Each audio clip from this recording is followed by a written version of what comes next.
Okay, this is a set of hair tinsel. And it comes with everything you see here, plus these cute pink pliers. How cute are those? I love them.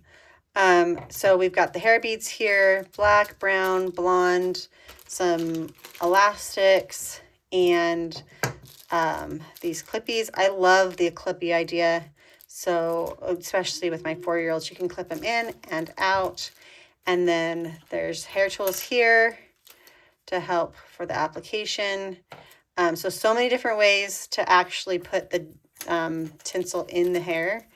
And as you can see here, there's so many different colors.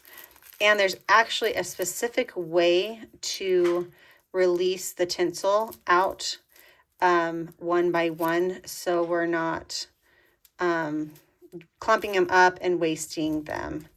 So the directions are right here. You scan with your phone and it answers all the questions and walks you through. So that's really helpful.